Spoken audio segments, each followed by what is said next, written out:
जय ठाकुर जी की दोस्तों। दोस्तों, अक्टूबर माह जो है वो हमारे लिए बहुत सारी संभावनाएं लेकर आ रहा है।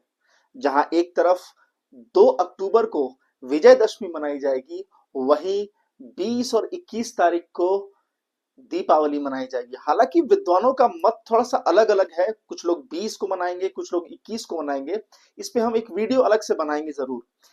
और अगर आप उत्तर भारत से हैं तो छठ पूजा जो है वो इसी अक्टूबर में मनाई जाएगी।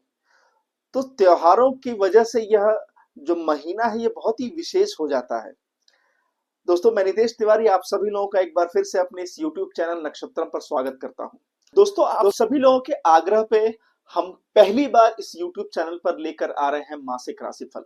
और इस बार हम आपके समक्ष प्रस्तुत कर रहे हैं अक्टूबर माह का राशिफल, जिसमें हम सभी 12 राशियों के बारे में बात करेंगे।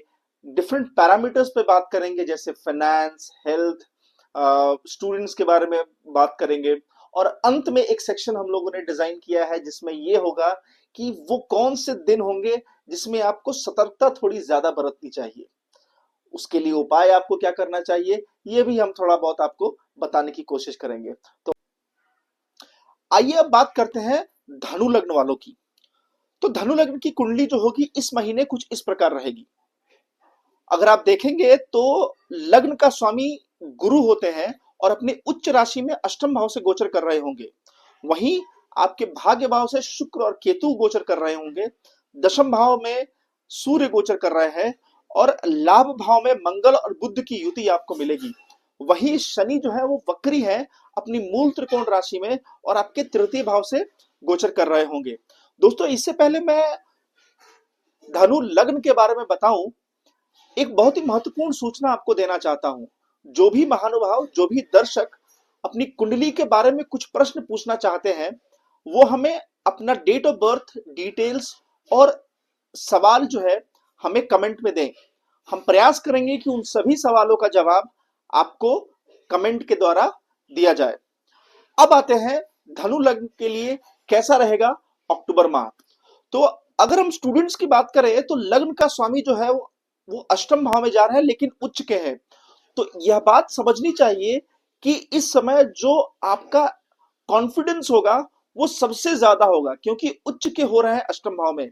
लेकिन इसके साथ साथ यह भी ध्यान रखना चाहिए कि आप ओवर कॉन्फिडेंस में आ सकते हैं, क्योंकि आपका लग्नेश जो है वो अष्टम भाव में जा रहा है। मैं आपको सलाह देता हूं अक्टूबर माह के लिए, अक्टूबर, नवंबर और दिसंबर के लिए सभी स्टूडेंट्स को कि थोड़ा सा डिटेल में पढ़ाई करें। ओवर कॉन्फिडेंस में आप हो सकता है कि कुछ डिटेल बातें जो है वो आपसे छूट जाएं। तो डिटेल्स में अपनी स्टडी को करना जारी रखें। वहीं अगर हम जॉब वालों की बात करें तो आप देखेंगे कि लग्न का स्वामी जो है वो अष्टम भाव में जा रहा है लेकिन अपनी उच्चस्थ राशि में है।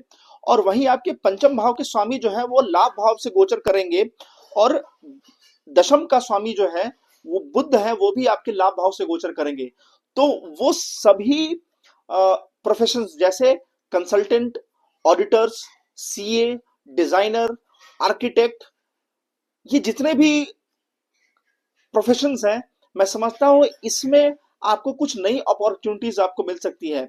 आपके स्थान परिवर्तन के योग बनेंगे और आपकी कुछ नई अपॉर्चुनिटीज भी मिलने की संभावना है। वहीं अगर हम बिजनेस की बात करें तो बिजनेस में जो लोग हैं उनके लिए नए कनेक्शंस बनते हुए दिख रहे हैं, क्योंकि आपके पंचम का स्वामी और दशम का स्वामी, आप ये ध्यान देने वाली बात है कि आपका सप्तम और दशम जो है वो एक ही ग्रह है और पंचम के साथ युति बन रही है जो कि लाभ भाव से बन रही है। तो ये समय बिजनेस के लिए बहुत अच्छा है। अगर आप नई कुछ प्लानिंग कर रहे हैं बिजनेस में तो ये आपके कनेक्शंस और आपका जो एक सर्किल है, आपका फ्रेंड सर्किल या फिर जो आपका कनेक्शन है, आपका समाज जो है, उसकी मदद से आप कुछ नए इन्वेस्टमेंट्स कर सकते हैं जो कि आपके लिए बहुत ही लाभकारी सिद्ध होगी। वहीं अगर फाइनेंसेस की बात करें तो पंचम भाव के स्वामी आपके लाभ भाव में गोचर कर रहे हैं और वहां पे बुध के साथ युति बना रहे हैं। बुध आपकी कुंडली में सप्तमेश और दशमेश होते हैं। तो फाइनेंसेस के लिए भी ये समय जो है ये बहुत अच्छा है। आपको कुछ लाभ होता हुआ दिखेगा। अगर आप शेयर बाजार में या ट्रेडिंग में इन्वॉल्व हैं तो आपको कुछ लाभ की संभावनाएं हो सकती हैं।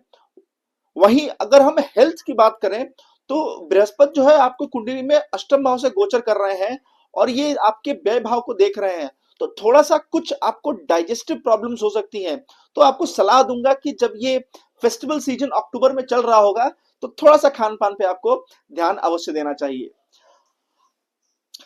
अब आते हैं अपने लास्ट सेक्शन पे जिसका नाम है days to watch out for.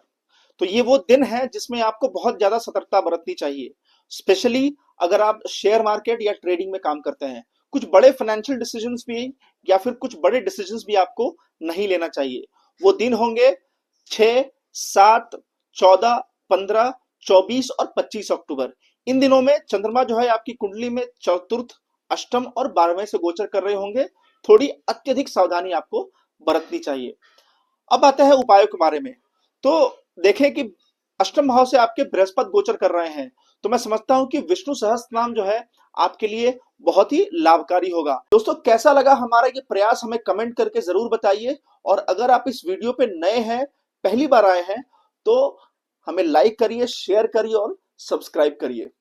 मिलते हैं अगले वीडियो में, तब तक के लिए जय ठाकुर जी।